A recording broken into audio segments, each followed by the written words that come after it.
guys? Welcome back to the First Team Fantasy Podcast. You got your co-hosts Schiff and Derek here as always, and today we're going over the Thursday night preview. So we have a seemingly good divisional matchup. The Niners Yeah. going into Seattle to take on the Seahawks. Over under in this one's 47.5, and the Niners are favored by 3.5 points on the road, which is pretty interesting considering they've lost to both divisional opponents Yeah. in insane choking fashion so far. But we'll see how this one goes. As far as the fantasy starts in this one, I mean, looking at Brock Purdy, realistically, right now he is the quarterback 12.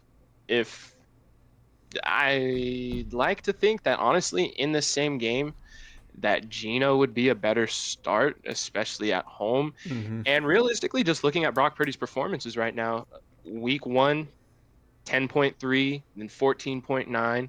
He had a good game in week three, the 25.7, and then 15 and 15. So Yeah. he's been realistically outside of that one great week in week three. It's been really average, not too much better than, like we talked about Patrick Mahomes. It's not been kind of the performances that we've wanted.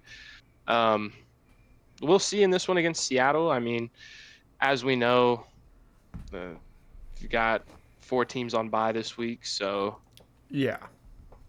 there I don't hate it, but I just think our expectations with Purdy right now, he's a solid floor play, but outside of that one week, I mean, he hasn't really done too much so far. Yeah. Jordan Mason, I think, is a start regardless. Outside from last week, I mean, last week was his first week outside of double digits scoring, and he did have that fumble lost, so that did hurt him. And I mean, he doesn't really do too much in the passing game, but his yardage has been absolutely ridiculous. Unfortunately, he's only got 3 touchdowns on the season so far, so hopefully this is one that we're able to see him get into the end zone. Yeah. Um, but no, I'm definitely rolling Jordan Mason in this one. Rolling him every week we have left with him until McCaffrey does come back or whenever that does happen. And yeah, I mean, I think Mason is locked and loaded. Brandon Ayuk, another one. I'm staying in the Flames from last week. I think they finally figured it out. Like I said, he played the most snaps of the season last week. He had the most targets of the season last week, and his best performance. Um, as we noted, like with Debo, Kittle also had a great game last week, and we talked about the fact that it's not very often that you see all three stars on the Niners receiving core get it done in the same game. So Debo was the odd man out in that one. I mean, if you have him, you're starting him in this one. Yeah. Same with Kittle. I mean, I think the guys that you are typically starting on the Niners, you are continuing to roll with them. Obviously, as we talk about every week, remember not to put them in your flex. But yeah, no, I don't have a problem with any of them. Oh, yeah. And talking about George Kittle, um, he was a full participant in practice yesterday. So he is heading into this game without an injury designation. It's kind of seeming like with George Kittle, he's going to be questionable every single week, but towards the end of the week that he kind of gets cleared up and he's going to continue to play. The Niners do really need him out there, and he's been great this year. He's currently the tight end 2 on the year. He's an obvious, it's not even a question. And then taking a look at the Niners defense, they are actually the number 5 defense on the year. If you looked at Seattle's game against the Giants, I do believe Geno got sacked 7 times. hmm So we know what the Niners defense can do. They, I mean, currently are sitting at 15 sacks on the year. So, I mean, I think it's a good play. I Yeah. don't think they're necessarily going to replicate the 7 sack game that the Giants had, but they're going to get pressure. And I mean, I think it should be a good game. The games between these two teams always end up fairly exciting and tend to go down to the wire. And as far as the kicker, Matthew Wright, um, Hmm. it's his season debut. I'm not necessarily looking to start. I mean, I don't know. He might end up hitting a few field goals. It's just we've seen kickers come in on their first game with the team and then just absolutely crap the bed, and you end Yeah. up with negative fantasy points on the first game of the week. So, just something I'd personally avoid.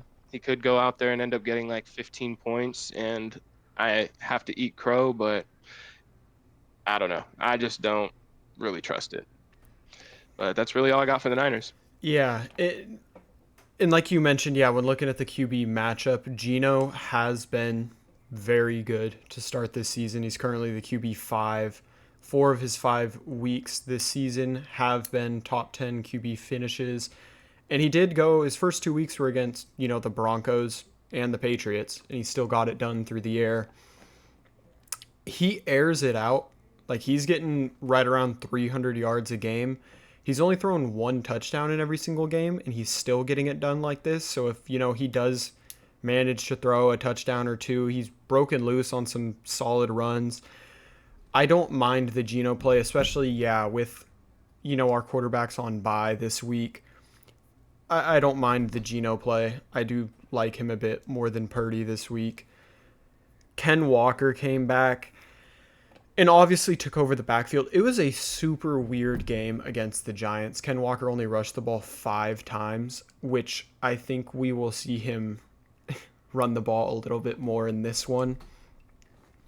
But it's hard to tell because, division matchups, we never know if this one's going to finish 20-17 or if it's going to be a shootout. This one could finish high scoring. You don't know completely, but Ken Walker's the guy you keep in your lineup. Obviously, you keep in DK. When I look at Zach Charbonnet, it's tough. Again, running backs on bye this week: Kareem Hunt, Kyron Williams, Achane, Mostert, Aaron Jones. Like you're a lot thinner on options than you would like to be. We have some starting running backs that we'll cover that are potentially missing this week. Joe Mixon's still banged up. Jonathan Taylor hasn't practiced this week. It's hard, but if you're going to make that play, Charbonnet had gone over 10 points every single week. He did not this past week. It's going to be the pass game. He's not going to get many rush attempts. He's the 3 games with Ken Walker in lineup. He's gotten 8 rushes, 2 and 2. It's either getting in the end zone or catching 4 or 5 passes out of the backfield that save his day fantasy-wise. I'm avoiding Charbonnet if I can, but if you do have to put him in, I'm just hoping his involvement in the pass game saves him in this one. The Yeah, pass, I mean, just to add on that real quick, like the only thing that I'd mention is we saw Ken Walker like have a horrible like rushing game last week, but he got 7 catches on 8 targets for 57 yards. mm-hmm. That's if any like value is to be had by Zach Charbonnet in this game, like you said, it would be in the passing game. And seeing Ken Walker do that last week, it seriously concerns me with any value that Charbonnet might have. I mean, and I think if you're really like at that level desperate for a running back, I'd be monitoring the Houston backfield like Yeah, never before. Because honestly, like if worst came to worst, I'd be starting Dario Gumbawale. He, I mean, has gotten. We talked about. He's been in double digits points, and he's been like the receiving back for the Texans the last 2 weeks.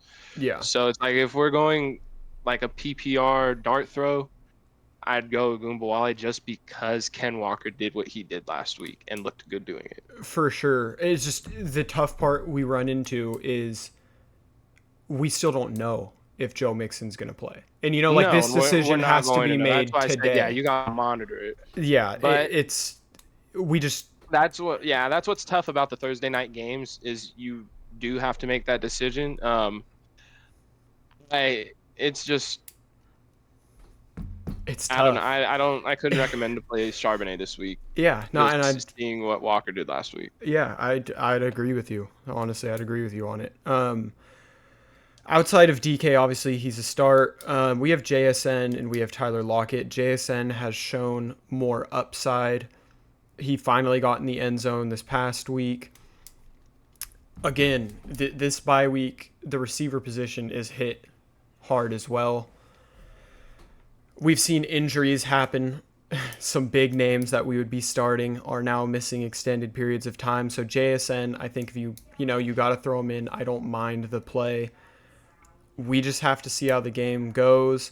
But one thing about the Seahawks is they have shown willingness to pass the ball. Geno's thrown the ball 40 times or more 3 out of the 5 games. So they are willing to chuck the crap out of the ball. Hopefully some of those go to JSN. And Tyler Lockett, I think he has a lower ceiling than JSN and potentially a lower floor. But dude, he's like Mr. Old Reliable at this point. Like, he has one bad game of 3.5. Outside of that, he went 9.6, and then he's gone low double digits. If you're banged up and you need a wide receiver and you're like, I can afford, I need 10 from Tyler Lockett, he'll probably give you somewhere right around there. If you can afford that, go ahead and do it, but be prepared. I don't think he's going to have a spectacular game. I think he'll be involved to an extent. But that's just a risk you're going to have to take, especially with all of these injuries plaguing everyone. So it's just hard to completely turn your nose to options that can give you potentially double digits when we're starting to see fewer and fewer as these weeks go on. It seems like we're just getting more injured as time goes on. Yeah. Speaking on that, I was just taking a look at my lineup. Just checking on Malik Neighbors because I saw he didn't practice on Wednesday, but he was off on the side doing drills or whatever. And I'm reading as of 2 hours ago, Malik did not practice on Thursday. He did less work on Thursday than Wednesday, as he was limited to the exercise bikes during the open portion of practice. He is unlikely to clear concussion protocol in time to play week 6. Okay, so there's that. And then Darnell Mooney has been limited for the last 2 days. Mm-hmm. As of yesterday, Michael Pittman is going to be out for weeks. Chase Brown is now questionable. Pat Fryermuth is now Yeah, that's what I'm saying. It gets to a point where, like, a Tyler Lockett, like, you might have to play a guy like that. Like, you might not have an option. And at least he can, like, his floor is somewhat safe. Like, he's not going to completely burn you. So we're just getting to that point, dude. There's so many people injured. Like, I'm 2 rolling. days ago, I had one injury designation outside from the people on my IR. Yeah. That's how quick it happens. And like, you see some of the waiver wire pickups, like Xavier Hutchinson is a huge name going around right now. Oh, Nico Collins is down. He's going to step into the role. I'm not playing him over like a Tyler Lockett. Like, I'm just not going to. It's just one of those things. Like, I think Lockett can be a safe-ish play. If you have to make it, I genuinely do not mind it. Noah Fant, you're going to have to sit it I'd out. throw in Lockett. Yeah, Jason Myers is the kicker in this econ. That's so valid, man. But it's where it's at. Yeah, Jason Myers I'm not looking at. Seattle's defense they're the defense 9.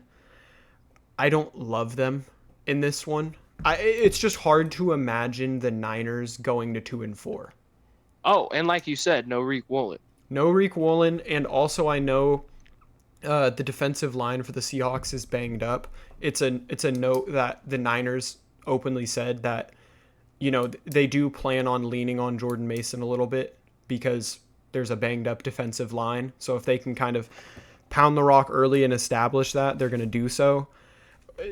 We'll see how the game turns out. But yeah, this Seahawks defense is a little bit banged up. They are at home, so they do have that going for them. But again, the Niners being 2-4, it's hard to imagine. It can happen. It's hard to imagine. It was also hard to imagine the Bengals being 1-4. It's a lot harder for me to imagine the Niners 2-4 though. I'm not gonna lie. The Bengals, dude, that's a whole different conversation. But Zach Taylor, I don't know. I don't know. The Bengals always start terrible, at least as of recent. Not this bad. They've started like 0-2, 0-3 bad. I mean, it's one of those where like, yeah, they're one in And then four, they've come back from like but it's but let's be real. they got the Giants this week. Yeah, the Bengals were That's what I a said about the place. Seahawks last week. They were a placeholder. Yeah, that's true. They were a placeholder, correctly holding the ball away from 2-3 though. Yeah. Potentially, if he make, you know what I mean. Like it. Yeah, it's the way that but it's the same with the Niners. Yeah. They literally handed those games away to the Rams and the Cardinals. Like they just stopped playing football with a double-digit lead in the fourth. It's I'm amazing what we excited see to some of see these it. teams do. Yeah, no, I'm really excited for this game.